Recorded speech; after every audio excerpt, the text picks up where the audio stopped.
Saya sudah lama meninggal sebelum kejadian itu. Namaku Arwan, seorang pegawai swasta di perusahaan telekomunikasi. Pertemuanku dengan bapak tadi dimulai dari perjalanan tugas kantorku.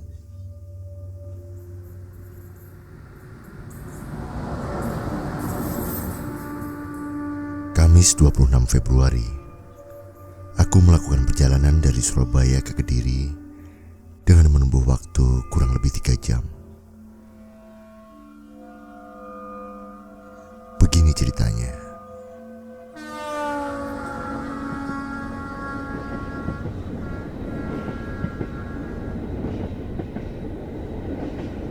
Waktu menunjukkan pukul 4:30 sore dan telah melewati 3 stasiun setelah Surabaya. By the way, dari Surabaya sampai ke Kediri melewati 15 stasiun. Dan saat itu semua gerbong hampir terisi penuh. Setelah berbasa-basi sedikit dengan penumpang di samping dan di depanku, tidak lama kemudian aku mengambil headset untuk mendengar musik. Hingga tanpa sadar, gerbong 4 yang kunaiki sudah sepi penumpang. Setelah menyadari itu, aku melepas headset sebelah kanan karena merasa sedikit tak nyaman. Waktu menunjukkan pukul 5:30 sore. Aku mencoba melihat bagaimana kondisi gerbong 3 dan 5. Dan masih cukup ramai penumpang. Lucu, cuman gerbongku saja yang sepi. Aku memutuskan untuk kembali duduk, tapi aroma yang aneh seperti tumpukan kain yang sudah lama dan lembab tercium begitu saja. Beberapa detik kemudian, kereta berhenti untuk melakukan langsir. Dan tiba-tiba saja, datanglah seorang bapak-bapak meminta bantuanku.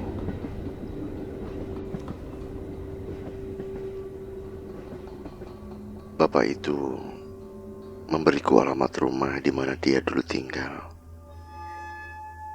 dan memintaku untuk datang ke sana. Maaf Pak, saya harus apa ya? Lalu kenapa Bapak tidak ke sana sendiri? Dendam yang ada di dalam arwah istri saya sudah sangat kuat. Arwah? Maksudnya Pak? Saya sudah lama meninggal sebelum kejadian itu.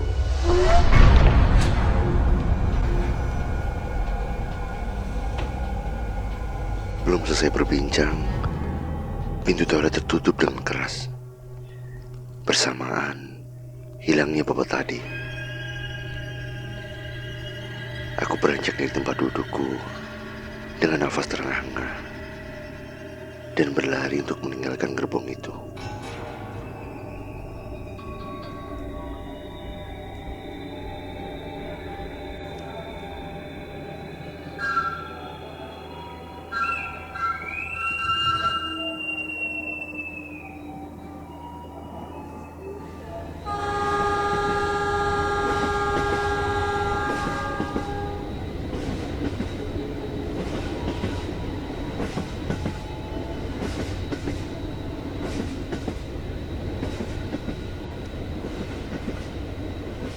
Kubiarkan kereta itu melanjutkan perjalanan tanpa diriku.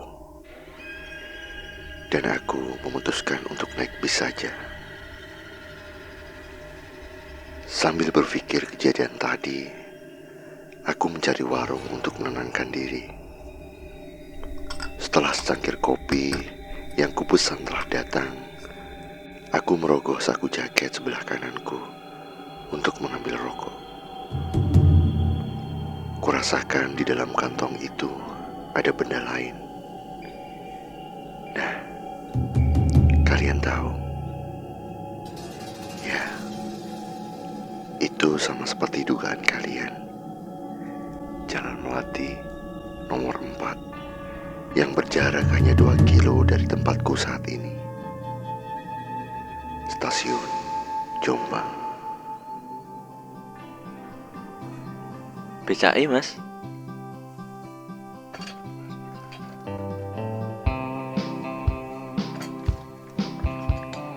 Ke Jalan Melati nomor 8 ya Pak?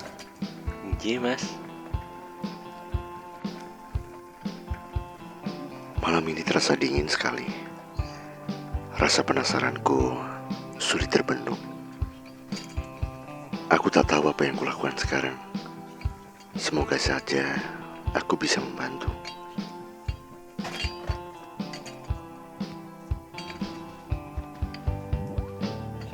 Sepuluh menit berlalu. Setelah melewati pertokoan, tibalah aku di Jalan Melati. Dari jarak yang tidak jauh, aku bisa melihat urutan-urutan nomor rumah. Hingga aku melewatinya dan sampai di rumah nomor 8.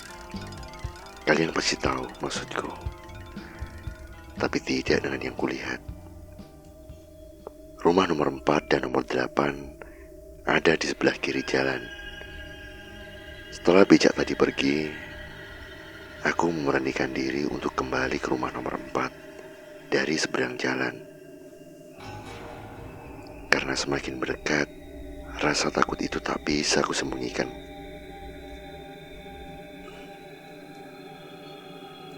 Kunyalakan sebatang rokok sambil duduk di trotoar seberang jalan. Aku mengambil nafas yang panjang. Kuberanikan menatap rumah itu meskipun hanya 2 detik. Meskipun hanya hitungan detik. Saat aku menghisap rokok, tak sengaja mataku melirik ke balkon lantai 2. Wanita berambut panjang itu menatapku tajam dengan wajah seperti mayat hidup. Terlihat dengan jelas dari daging pipinya yang mulai membusuk, terkelupas dan menghitam. Astaga. Namun aku mencoba menundukkan diri melihatnya kembali. Namun kalian tahu, sosok tadi seperti mengundangku masuk. Karena setelah hilangnya dia tadi, pintu rumah yang entah tertutup bisa terbuka sendiri.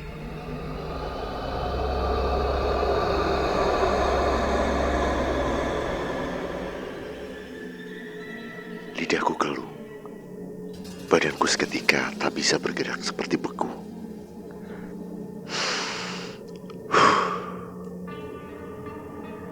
Setelah ku tarik nafas panjang itu, kumulailah langkah kaki ini menuju rumah itu.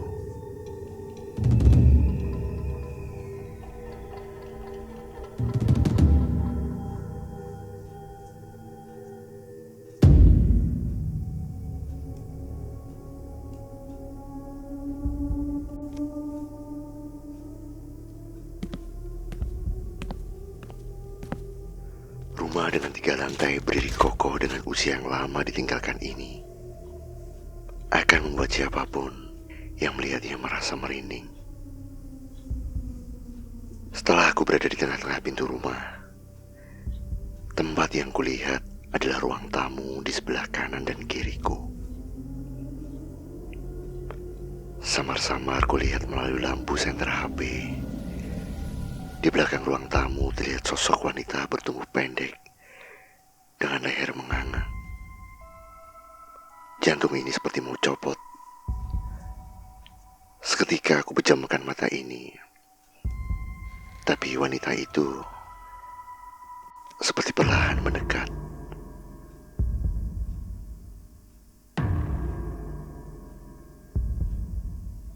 Namun yang terjadi, akulah yang mendekat. Saat ini, aku berada di ruang tengah. Sepertinya ini ruang keluarga.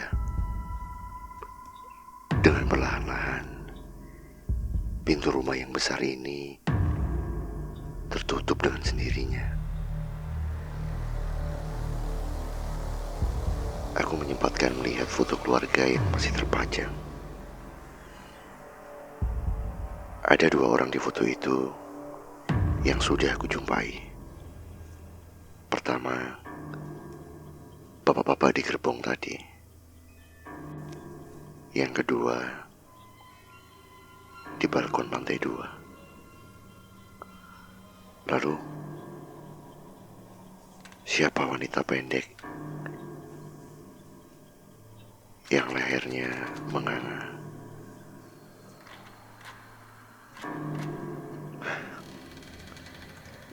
Aku sudah tidak kuat lagi berada di sini. Rumah ini seakan ingin mencelakaiku.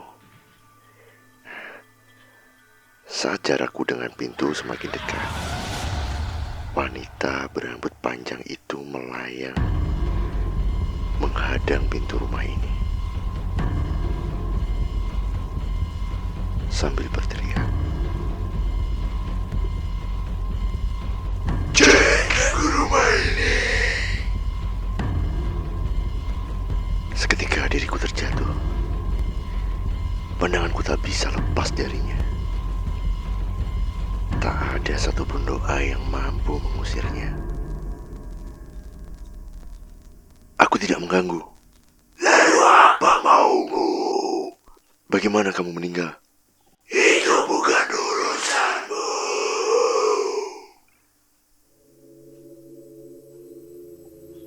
Entah dari mana asalnya wanita pendek dengan leher menganga itu menabrakku dengan keras.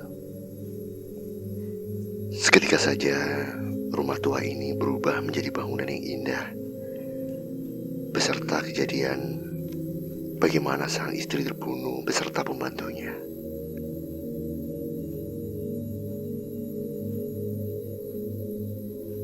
Aku kemari karena ingin menyampaikan pesan dari Bapak Hartanto untuk kembali ke alamnya.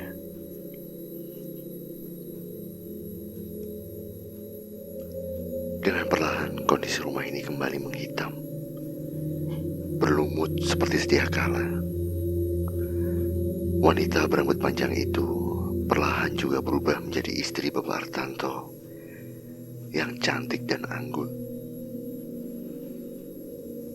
Kesimpulan cerita ini, sang istri terbunuh karena keserakahan keluarga dari adik Pak Hartanto yang ingin menjual rumah penuh kenangan ini. Sampai sekarang, adik dari Bapak Hartanto masih kesulitan menjual rumah ini. Karena setelah kematian mereka, rumah ini menjadi salah satu bangunan paling angker di kota ini.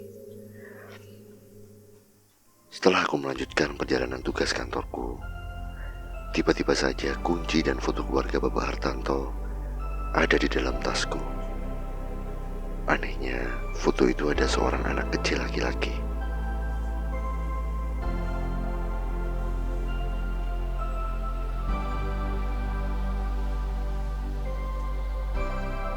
Sepertinya perjalananku belum usai.